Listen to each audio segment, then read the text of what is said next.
welcome back sa ating channel na Isa Truck. So naranasan nyo na ba yung sobrang busy ng araw nyo? Hindi na kayo makapagpahinga. Tapos yung kain nyo gano'n na lang kabilis para makabalik ulit kayo sa trabaho. Tapos ng araw na yun, pumunta ka sa garden mo, ang mga carnivorous plant. Then kita mo yung kahalagahan, no? Kung bakit tayo nag-aalaga ng mga ornamental plants. Minsan hindi natin makita, lalo na nung iba na hindi pa naka-experience na mag-alaga ng carnivorous plant, kung gaano kahalaga na magkaroon ka ng contact sa nature, no? Sa iba't ibang mga kultura, no? Sa iba't ibang parte ng mundo, no? May mga kasanayan yung mga tao doon, no, na kumonekta sa nature, no? May mga kaibigan ako dati, naturist, no? So ayun talagang ayun ang kanilang paniniwala, no? Hindi ko sila ginajudge, kundi napansin ko sa kanila na napakasimple ng buhay nila at talagang minapahalagahan talaga nila yung natural na daloy, no, ng kalikasan. Meron din naman akong kaibigan, no, na taga Parañaque naman. Yung una kong kaibigan, sabi ko naturist, taga naman niya, South African. Ito naman kaibigan ko, taga Parañaque, Buddhist naman siya. So lahat ito mga puro mababait, no. At in Christianity, no, sa atin, sa Bible, naniniwala tayo na itong pag-in touch sa nature, isa to sa mga gusto rin ni God na lagi nating may practice, no. Kaya hindi kayo magtataka bakit ba tayo nilagay, or yung ating mga first parents, sila Adam and Eve, nilagay sila sa Garden of Eden, di ba? Pwede naman sa ibang lugar, di ba? Middle of the ocean. Pero nilagay sila sa Garden of Eden. Kasi bakit? Kasi doon, inatasan sila na take care nila yung garden at magpangalan ng mga hayop na meron doon. At mag-alaga ng mga halaman. Doon sila nakakuha ng mga pagkain. At ganun din ay yung kasiyahan nila. No, kaya tayo bilang mga hobbyist or mga nagkikip ng carnivorous plant and other ornamental plants, no, nakikita natin yung kahalagahan sa atin ng bawat mga halaman na to. May mga iba nga talagang may nakita ako nag-post, no, nag-exercise siya, ang dahilan niya kasi nga walang mag-aalaga ng mga halaman ko pag ako'y nagkasakit, no. At ang kanilang inspiration para gawin yung bagay na yun yung extreme or yung kagustuhan nilang maalagaan itong mga plants natin. So ayun, no, kung mahalaga sa atin yung pagkain ng mga healthy foods, pag-exercise, no, pag-inom ng mga tamang inumin, no, at ano pang mga for wellness natin. So, isa sa mga pangailangan natin yung magkaroon tayo ng contact sa nature. Kasi tayo, nakaka-accumulate tayo ng stresses sa pang-araw-araw. At once na mahawakan mo yung mga plants mo, or kahit nga makita mo lang, malaking bagay ito sa atin. Yung sense na accomplishment, kapag nakikita mong gumaganda yung plants, ganun na lang, di ba? Masarap. Parang tinanong mo yung isang mountaineer sa baba ng bundok or sa pagbaba niya, ano bang dahilan bakit kayo naakit sa taas ng bundok? Ang isasagot sa inyo ng isang mga mountaineer dahil masarap ang simoy ng hangin doon at masarap matulog doon at masarap kumain doon kahit anong ulam mo, di ba? Pero yung mga taong hindi pa nakakakit ng bundok o nakakapag-hiking mountaineer, pag sinabihan mo ng ganung sagot, hindi nila masyadong ma-absorb yung sagot mo na yun o maintindihan, di ba? Bakit hindi ka ba pwedeng matulog ng mahimbing sa kwarto mo na lang, o kumain ng masarap sa restaurant or huminga ng hangin sa may air purifier naman sa tabi? So, hindi mo ma-experience yung ganong klase ng pakiramdam unless pag-alaga ka ng plants or ayun nga, dun sa situation na in-example natin, makakayat dun sa mountain na yun. So tayo, no, kaya ako to ginawang content dahil mahalaga sa atin na ma-realize natin kung bakit ba tayo nag-aalaga nito. Ito ba'y para may pang-inggit lang tayo dun sa mga tropa natin? Or maging kasali lang tayo sa bandwagon ng mga nag-aalaga ng plants na to dahil medyo uso to ngayon. No, isa sa mga dahilan bakit ako nag-alaga ng carnivorous plant dahil kapag tinitingnan ko sila, mas nagiging simple yung aking pag-iisip at hindi ako nag-iisip ng mga toxic na kaisipan. Kaya nung tinanong ako ng isang kaibigan ko, bakit naghahalaman ka na lang ngayon? Dati ang trabaho mo ay ganito. At bakit ngayon puro ka na lang garden at paghahalaman? Yung sagot ko lang, kasi pag nag-garden ako, hawak ko ang oras ko. No, ayun yung isa. No? At hindi ako palaging nagmamadali sa buhay. No? Nagmamadali pa rin ako paminsan dahil may mga side hustle pa rin ako ngayon. Tulad ng pagtuturo at yun nga, pagbibenta na itong mga carnivorous plant. So, noon natotoxic pa rin ako minsan sa pag marami akong ginagawa. Pero pagka nandito na ako, napipil ko yung benefits na nag-alaga ako ng mga halaman like sphagnum moss dahil nagbibigay siya ng mga negative ions or filtered air, fresh air at nakakapagpahinahon to sa akin at nakakapag-heal sa akin. No? So, ayun isa sa mga dahilan, no. So para sa kasiyahan, wellness, no. Source of accomplishment, no. Kapag nakakabuhay ka ng mga plants na hindi naman karaniwang nabubuhay dito sa atin. So ayun yung mga dahilan, yung masarap na dahilan. 'Di ba parang pagkain na nalasahan. Isang masarap na dahilan kung bakit tayo nag-aalaga ng plants. Dahil masaya. Yung pasisimplihin natin yung sagot na yun na hinahaba-haba ako. Yun yung masaya, yung kasiyahan na yun. No? Kayo ba? No? Yung mga nanonood ngayon. Isa rin kayo sa dahilan kung bakit ako di ba nagawa ng video, syempre. Para may pag-sharean ako ng mga yung mga kasiyahan na meron tayo sa pagka-carnivorous plant. Ano yung dahilan nyo? Bakit kayo nag-aalaga nito? No, may isa rin akong naging buyer dati. Sphagnum moss naman. Nag-alaga siya ng sphagnum moss para dun sa anak niya na special child. So, dahil kailangan ng kanyang mahal na anak yung fresh air. So nagpipilter kasi ng hangin yung sphagnum moss. More than dun sa kakayahan ng mga malalaking puno. So ayun yung kadahilanan ng sphagnum moss, matatagpuan mo yan karaniwan sa mga highlands at dun sa mga rainforest or mossy forest. Tapos, may iba naman, nag-alaga sila dahil lang para yung rehabilitation ng kanilang pag-iisip. Minsan kasi napupunta sila dun sa mga experiences na yung mga alam nyo na yung rat race. Tapos ito lang yung time na makapag-relax sila. Meron akong isang kaibigan rin, sorry, dumami lang kaibigan ko dahil sa paghahalaman. Hindi naman talaga marami talaga yung kaibigan ko na personal kong kilala. Pero yung isa ko namang kaibigan, ang sabi niya, sobrang busy ko talaga, at medyo toxic rin minsan. At ang panahon lang na ma-relax ako, makita ko yung plants ko at kapag nagdidilig ako.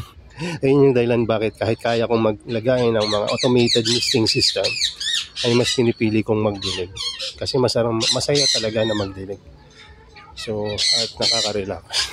Para kang nanonood ng ulan, ikaw yung nagpapaulan dun sa mga plants. Masaya yung pakiramdam nun. At isa pa, ito kasing pag-alaga natin, medyo ikaw yung may control, nakaka-sense of responsibility tayo. At pagka nag-produce na magandang growth yung ating plants, leaves, flowers, and seeds, or fruits sometimes, nagiging masaya tayo. So, ayun yung isang punto na gusto ko rin iparating sa inyo na kapag tayo nakakita ng mga improvement sa ating mga tanim, nagiging happy tayo. Naisip niyo na ba kung bakit masaya maging masaya? Kasi ito yung interaction mo between one things or person. Papunta sa'yo, nagre-response sila ng positive and nagugustuhan mo yung response nila.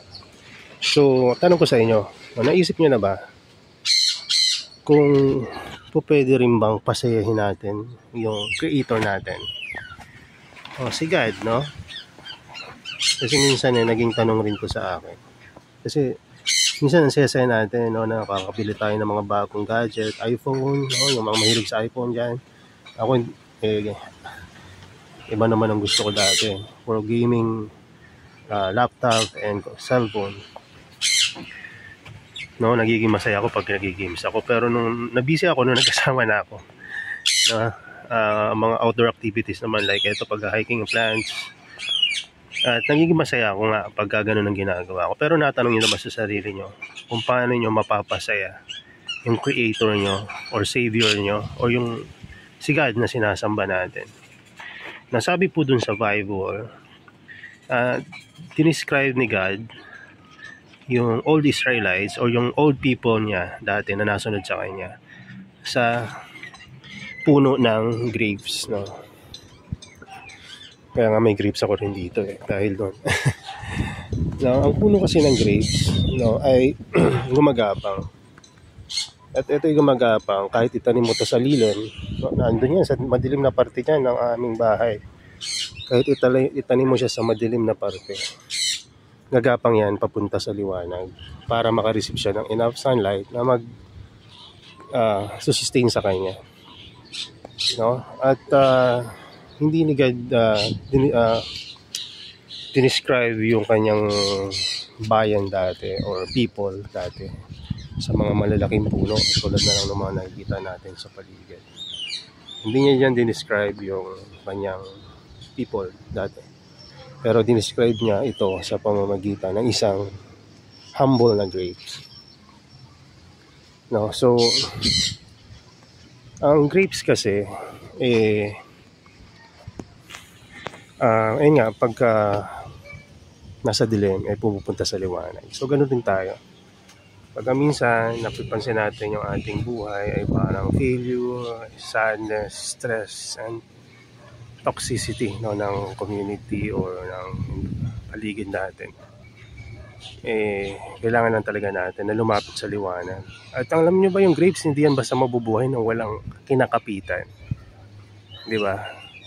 Ang grapes, vine yan, gumagapang yan. Kailangan rin po nating magkaroon ng kinakapitan. At walang iba na naisip ko na mas best na kapitan, no, kundi si God lang, no? At sana itong video na to, hindi lang tayo maging masaya sa plans, no? Maging mapasaya rin natin yung ating Panginoon. At yung tinatawag na relationship sa Kanya, no? Gusto natin siyang patawanin, we need to produce fruits katulad na itong grapes na to. Pag nakikita ko na nagpo-produce ng fruits yung mga grapes ko, masaya ako kasi may makakain ako pagka gusto ko at may mapipicturean ako at gusto kong ipagmalaki minsan sa mga kaibigan ko sa social media rin na nakapagpabunga ako ng grapes at nagbunga yung grapes ko dati na maliit at ngayon ay malaki na. So tayo rin bilang mga Christian or mga believers na kung ano man, no, Muslims ka man or ano man yung denomination or religion mo, para mapasaya mo yung iyong God, no, na wino-worship, we need to bear fruit, no? Kailangan natin magbunga. Kailangan makita sa atin yung reflection ng ating karelasyon na yun si God, no, si Jesus nga in Christianity. At bukod doon, no, kung tayo minsan matagal nang napalayo sa Kanya, no, naputol na dun sa vine, sabi ni God, no, siya yung true vine, no? At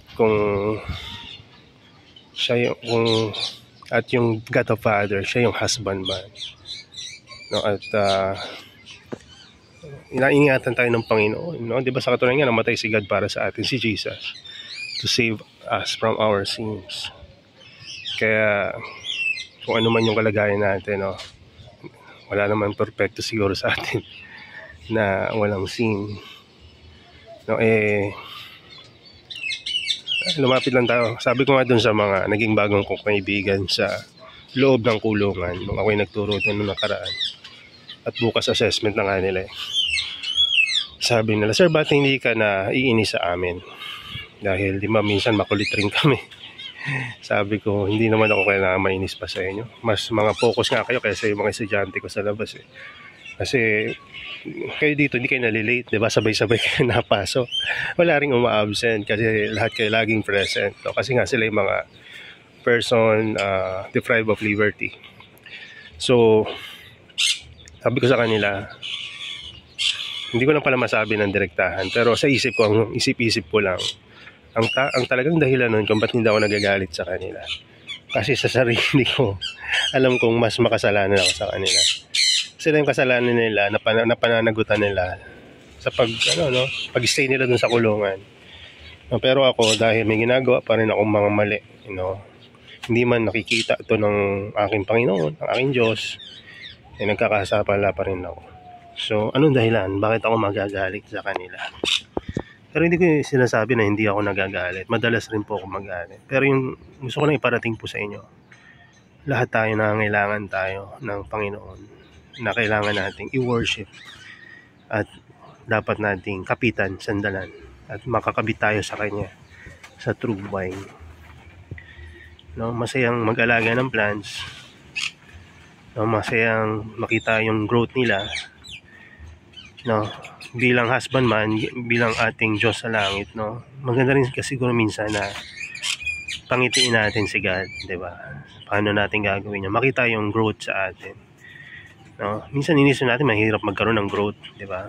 Dahil we always fail, no. We're meant to fail nga, sabi nga doon sa ibang mga kasabihan, kasi nga we are parents natin sinner. Sila Adam and Eve dati. At pasama na daw yung tao pagdating ng mga panahon pa. So, paano tayo magbibigay ng kasiyahan kung sinner tayo, sinful tayo?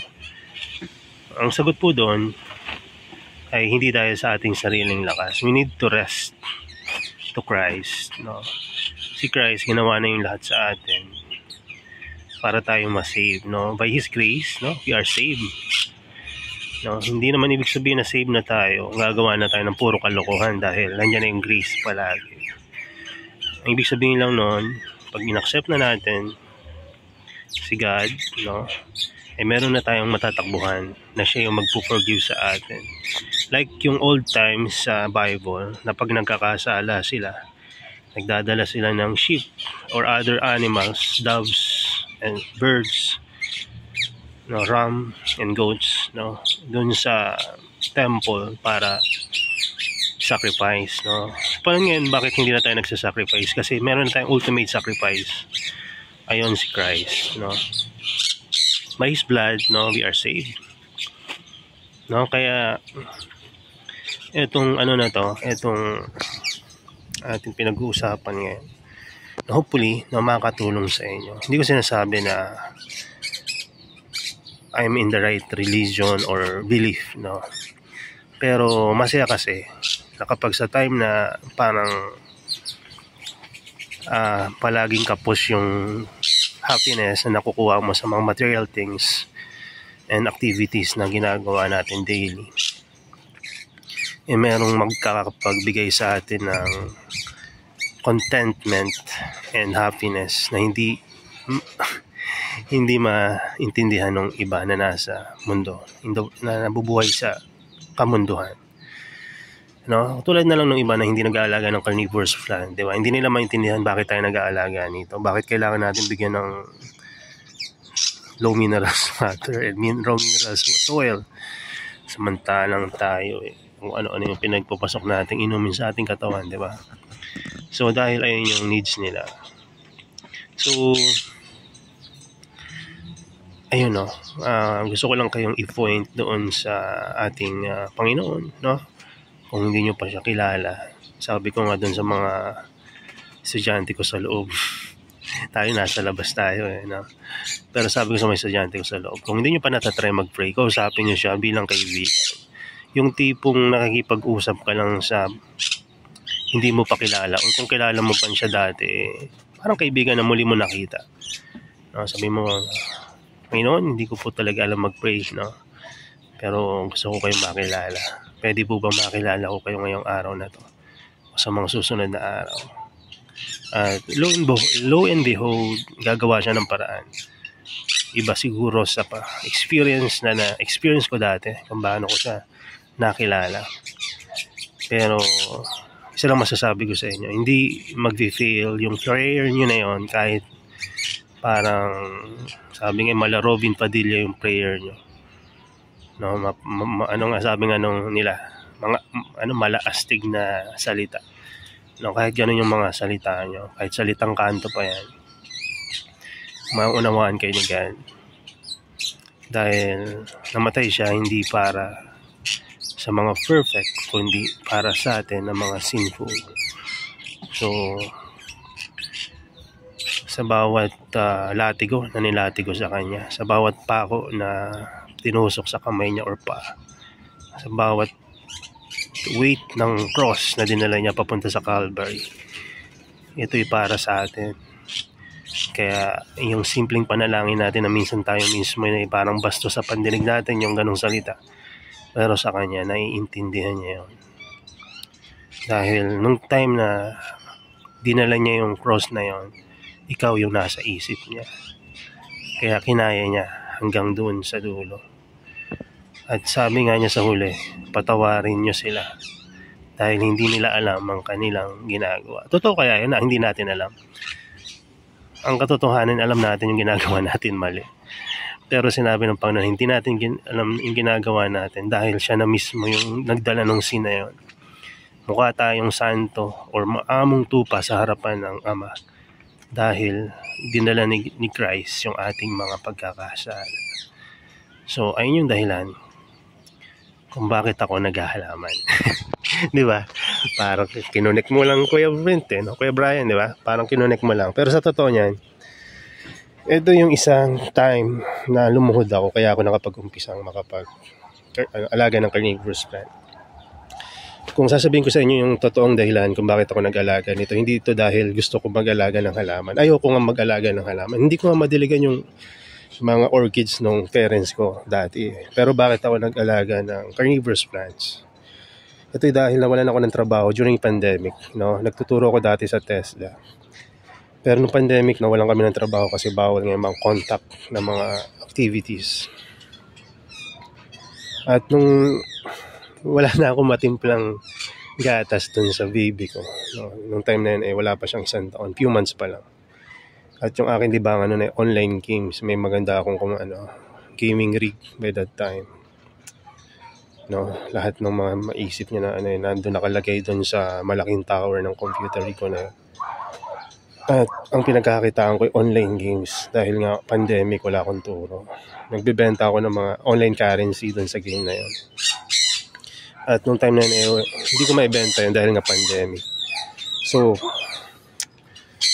ang nangyari, ang meron lang ako ng that time ay 2 pirasong Venus flytrap. At lumuhod ako sa naranasan nyo ba yun? Hindi kayo mapanalanginin pero lumuhod kayo at nanalangin. Sabi ko sa Panginoon, Panginoon, kung totoo talaga kayo. At nakilala ko na rin naman kayo dati nung ako'y naging sakristan pa dati. At naging member din ako dati, pamparami lang sa choir, bass po. Pero hindi naman talaga ako marunong kumanta. So, nung nandun na po ako, nagpray ako, sabi ko, Panginoon, ano po bang plano niyo sa akin? No? Sabi ko, sabi ko, tulungan niyo ako dahil wala na akong timpla ng gatas. 5 scoop ng gatas tapos parang 6-7 part ng water nung time na yun. Pero 2.5 lang yung naitakal ko. At wala akong maibigay sa anak ko na pampagatas. At napil ko na napakawalang kwenta kong tatay by that time. Kasi turuin mo, yung lakas-lakas mo sa online games, yung character mo doon complete set. At hindi naman sa pagmayabang, hawak ko po yung isang server doon. Terra Online. Sa Highlands.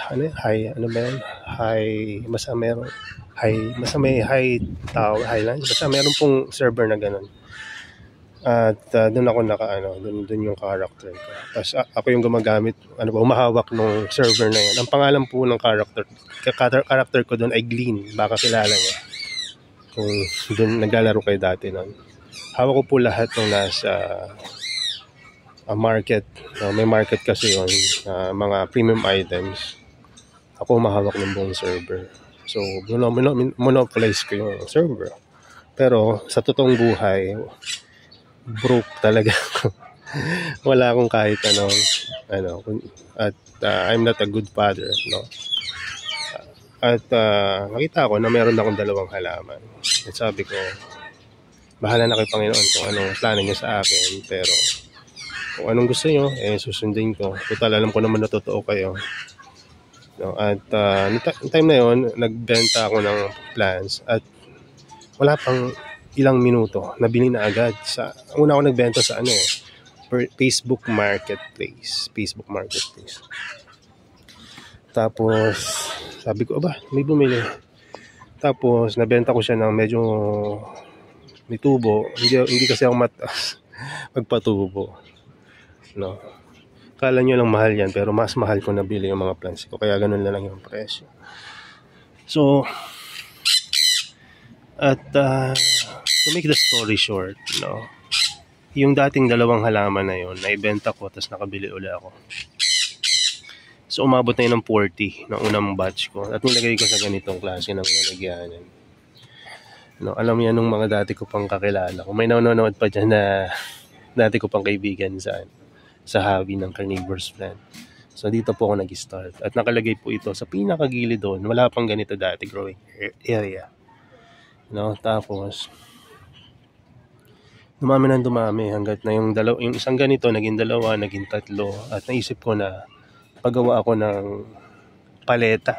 Alam niyo yung paleta pagka nag-shipping gamit yun, yung mga kahoy na yun. Pinalagyan ko yung labahan ng nanay. Tapos doon ko pinatong yung mga plants.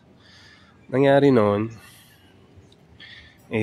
tumagal mga ilang buwan, lumambot yung mga kahoy na yon. So, madidisgrasya na kung may pupuntang mga gustong pumunta na mga plantita. So, ako na lang yung nakaakyat doon. Ayun din yung time na, doon rin yung lugar na lumuhod rin ako doon sa lugar na yun. Tapos, nangyari noon, medyo okay yung market ng one time. Tapos, nakapagpatayo ako na itong growing area natin na to, na simple lang to, pero may kwento rin to na dahil ito sa pagka-carnivorous plants. No? So, hindi naman ako kumita na sobrang laki sa paghahalaman. May time lang talaga na lumalakas during the pandemic. No? Pero, ito yung ginagamit ni God na para ma-bless ako at yung family. At pati na rin kayo na nasa mga support sa pag-aalaga natin. So, ayun po yung story. No? At gusto ko rin siyempre, bukod sa pag-share ko ng mga plans and guides, gusto ko rin na may share sa inyo, no? Yung mas mahalaga kaysa dito sa mga guide sa pag-aalaga ng halaman. Ito yung pagkakaroon natin ng connection sa ating Panginoon at kung paano tayo magiging masaya at paano natin siya mapapasaya.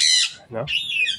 And pasensya na kayo kung masyadong humaba itong video na to. Actually, ang dahilan ko lang kung bakit ako umakyat, mag-aayos ako ng mga order ngayon sa Shopee.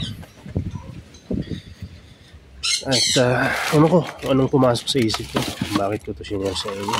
Hindi naman ako open masyado na tao pagdating sa mga personal kong karanasan. Pero siguro merong ngayong tao na manonood na nakakaranas ng kailangan niyang siguro yung ganitong content, kasi alam ko walang aksidente, no? Pagka nakilala mo si God, lahat yan planado. Sabi nga all things work together for good to those who love God, to those who are called, no, according to His purpose. No, nasa tiyan pa lang tayo ng parents natin, siguro hindi pa tayo pinapanganak, nasa isipan na tayo ni God no? At siya lang yung tao or Diyos persona na nakaka-alam ng bilang ng buhok mo, di ba? Asawa nga natin, anak nga natin, parents nga natin, hindi alam kung ilang yung hibla ng buhok natin, pero siya alam. Ibig sabihin lang nun, He cares for us more than anyone. Nakakilala natin. So, di ba, karapat-dapat lang na may pag-communicate tayo sa Kanya kasi siya yung nakakalam kung anong best sa atin. To end this kumbaga content or video, alam nyo ba na itong buhay natin dito sa lupa ay napakaikli. Alam na natin lahat yun, yung lifespan ng tao. Pero alam nyo ba, may iba pang meaning yun yung sinabi ko. Dahil sabi po sa Bible, mayroong eternal life. Darating yung time na babalik si God dito at i-redeem niya yung mga nagniwala sa Kanya. Tatanong natin, bakit yung naniniwala lang? Bakit hindi na lang lahat? Tanong ko rin yan dati. Kung talagang mapagmahal siyang Diyos, bakit hindi na lang lahat? So siya kasi hindi siya namimilit. Diba? Hindi siya namimilit. Kaya kung pipilitin tayo ng isang tao or isang individual na sumama sa Kanya, pero hindi naman natin siya kaibigan or kakilala, hindi rin tayo magiging masaya. So kaya si God, binigyan tayo sa umpisa pa lang ng free will. Isa sa mga gift sa atin. Kaya itong free will na to, gagamitin natin ngayon para makapagbigay ng positive blessing sa iba at makapag-respond sa Kanyang calling sa atin. So etong life natin dito, parang isang maliit na candy lang kumpara sa tinatawag na royal cake or yung isang malaking sweets or pastries ng buhay na eternal life. Napaka-ikli nito compare sa eternal life. Para mong kinumpare yung 100 sa unlimited eternity, di ba? So yun lang muna. At maaring iba sa inyo natatawa bakit ito yung content natin. Hindi ko rin alam, sa totoo lang. Kung tatanungin nyo bakit ito yung kinontent ko, hindi ko lang alam. Pero ang tanging alam ko, hindi siguro to aksidente na i-share ko sa inyo. So random things happens, but kay God, nakaano po yan, nakaplan talaga yan. May dahilan siya siguro bakit ko ito na-i-share ngayon. Maniniwala ka ba kayo? Dati hindi ako naniniwala sa Diyos. But that's another story, So yun lang. God bless sa inyo. Bye-bye.